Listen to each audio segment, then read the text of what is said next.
tell you, I don't pretend that we'll necessarily escape the weirdness or whatever, but I'm gonna have to start checking out other places. Walmart's just too fucking weird, man. And it makes me, it puts me into a mode where it's like, well, okay, you got more people agreeing to something that's not being said,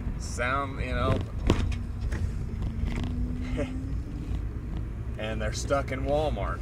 To, not to be a jerk, they could be stuck in a fucking big tent camp somewhere with no fucking way to eat or whatever, sure. But, oh man. And there are times where it seems benevolent, or as though you're being sort of blessed. Like right there, I got an extra penny back. There was one machine was taking cash. And for the self-checkout, there was like 6 open, and one of them was the only one you could only use cash at. You couldn't use, all the others you couldn't use cash at. Or at least they wouldn't have cash to give you change. They were for debit, card only. I don't know if that's necessarily a suggestion or whatever, but once again, typically up front, whenever you're entering, there's someone we've tried to make a conscious effort to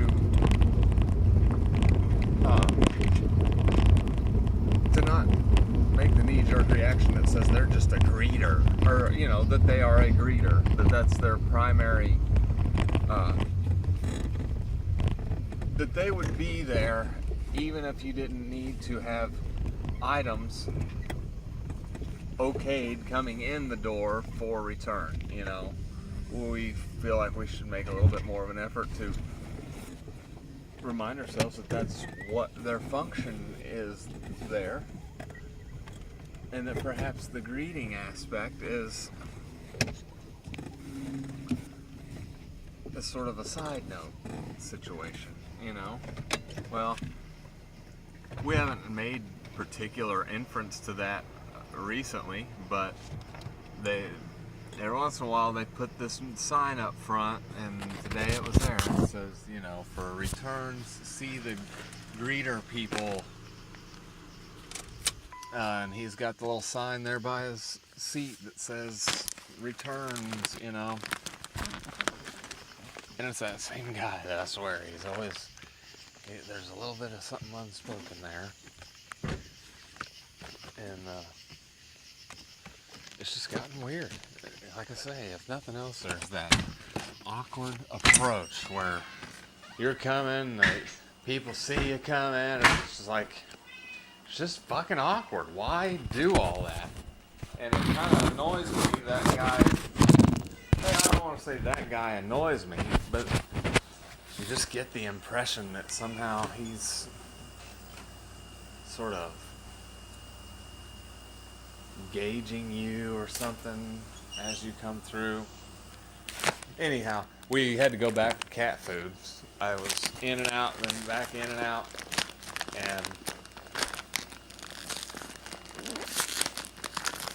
I don't know, I get a little bit of a sense that he's just gonna let me be. It's, like he's not gonna go out of his way to say, hey, over here, I'm gonna greet you now, or anything like that, and that's cool. Watch out, buddy. Crunch and Tinder combo. Tinder and crunchy combo. I bet he's gonna like that shit. Anyhow, on the second time I was leaving, I was walking out at the same time as another lady, and he's like, have a good evening, ma'am. And she's like, you too. And I got to kind of sneak on the outside of her, right? Well, he's like, just doing my job. And again, it's one of these things where I'm silly to make a big deal out of it, right? Or to make reference to it or whatever. Yet, you feel like there's something going on there. And for whatever reason, when we encounter that guy, it reminds me of what we were talking about the other day, where kids, how much of this, the manipulability of life as we know it, life as we're conducting it, you know,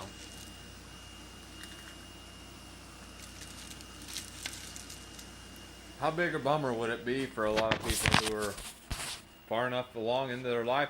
Heck, for me, there's probably a lot that you're privy to that you'll have the opportunity to bypass in life that would kind of aggravate me, you know. But you just hate it. You hate the thought that people have been so assimilated, so made a part of this sort of planning or organization, that they are vehemently defending, or, you know, find a lot of honor and find a lot of personal value or whatever, and just think that that's the way it is, that's the way it's always going to be, always been, or are resolved to the idea that their whole life maybe will absolve itself, you know. Anyhow, you just hate the idea that people have been made their own police force, you know, within a community. And police force is a blunt, like a stark way of saying it. We're not meaning to confuse them with police officers, but I'm saying they keep each other in line where someone else is advantaging on their efforts initially just in these jobs and stuff, and certainly benefiting by you sort of shooting each other down whenever you get out of line or something, you know. I don't know. But like I say, I just kind of wish wish all the prices were as low as at Walmart, you know. Because I kind of just don't want to go there anymore. I don't mean to be a jerk, but man, that patronizing situation comes into play too, perhaps. And we know that it would appear as though they're sort of a major player in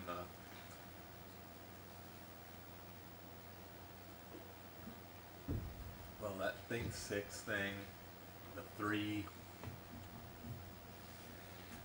sides of the shopping bags and two per side, you know.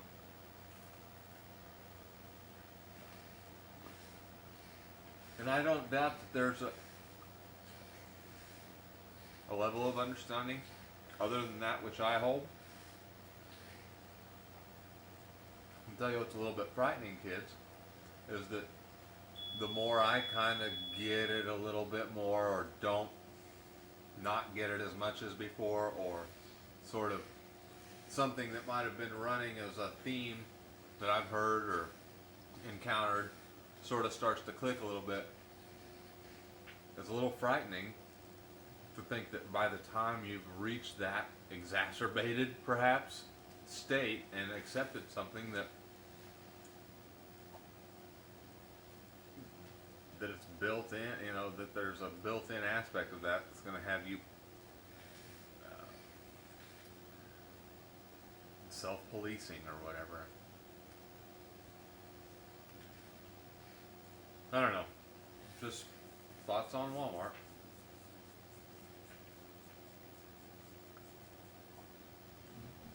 I can tell whenever I'm too observant of people, I guess, sometimes.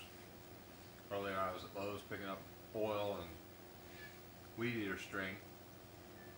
I was approaching an open register about the same time as another guy.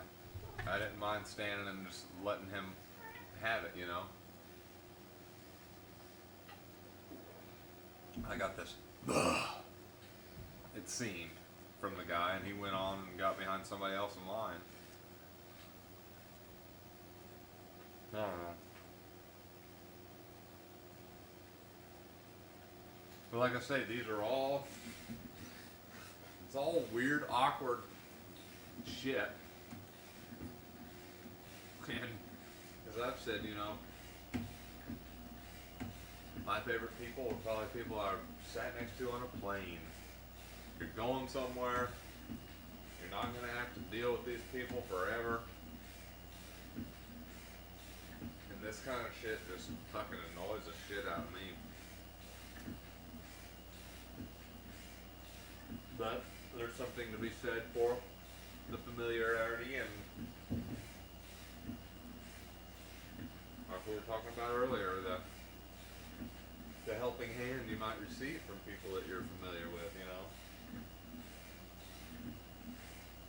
Unfortunately, I don't think that the alternative to either of those is being addressed.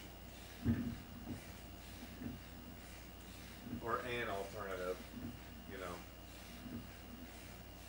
Small town trouble doesn't mean that you want to go be in a huge, horrendous place full of strangers every day. If I had the ability to float about that situation, yeah, I would think I would prefer that a whole lot.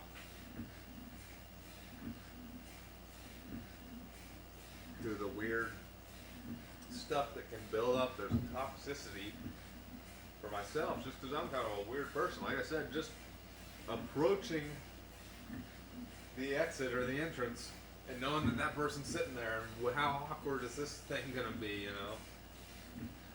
That's something that has to build up in me, you know. It has to be a bad chemical response. It's not comfortable, it's not enjoyable. And in a place like this, it's plenty lacking in huge populace to run into that situation a lot. Now again, huge populace ain't a good thing, particularly whenever the shit hits the fan and nobody can get out of fucking town, or nobody can get anywhere, nobody can get food.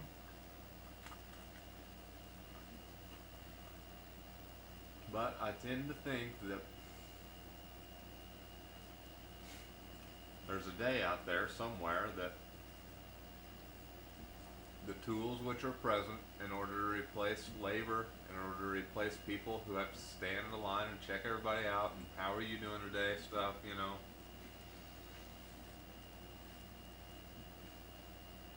I'm afraid that that's bypassable.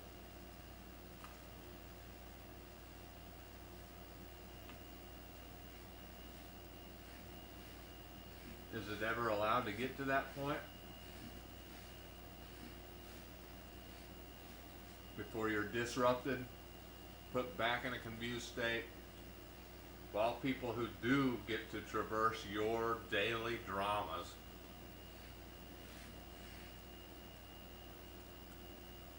just chug right along, you know, using those people who are caught in the daily dramas.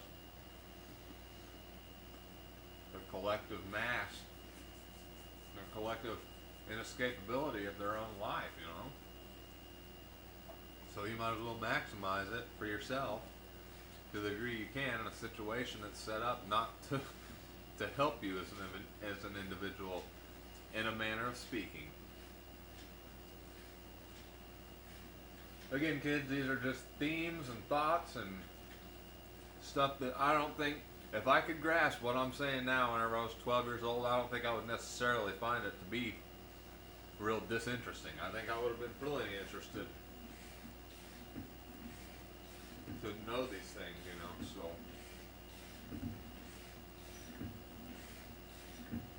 something to think about.